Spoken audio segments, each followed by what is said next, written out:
And again, in that PRC race, it was winner take all tonight because there is not anyone running for the Republicans. So the winner tonight, Cynthia Hall.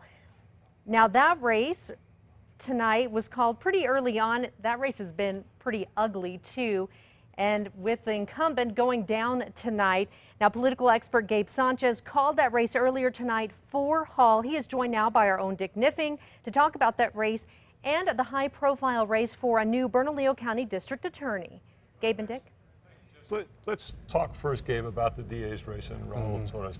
You know, former federal prosecutor, runs a hard race against Ed Perea, who's a former APD officer.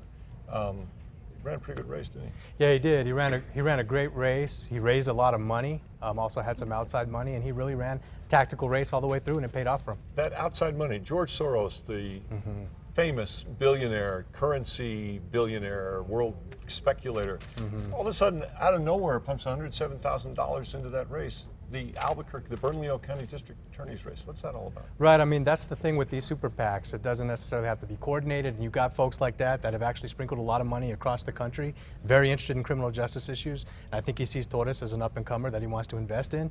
And, you know, it obviously helped Torres' effort. Well, we saw Torres today at Frontier Restaurant, and we asked him about that. Where'd that Soros money come from? And he said, they were surprised. They didn't solicit it, that the Soros people came to them and just dropped it. And they spent a lot of money on that. He was on TV a lot. Right. In fact, he actually said that he was a little disappointed with that because it framed him as this outside money guy. Right. And he really wanted to say, look, I'm from here, my roots are here, and I ran a good campaign. And he's pushing criminal justice reform issues, too. He's pushing those hard. That's right. His whole thing is data-driven policy, so he's basically wants to use data algorithms to identify where are the hardcore criminals. Let's invest our energy and resources there.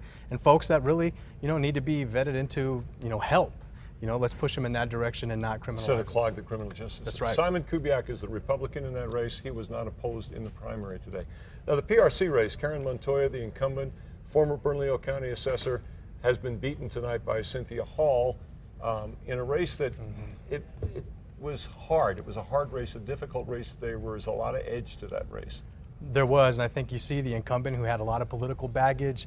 People have long memories in this state, and I think that really cost her at the end. It was hard to get over that. When she was assessor, she was the subject of several Larry Barker right. reports, and she had some run-ins while she was on the PRC that raised questions about what she was doing in office, and that came back and bit her. People don't forget about their property taxes. That's one thing that people are going to remember, and it matters. I never forget about do. mine.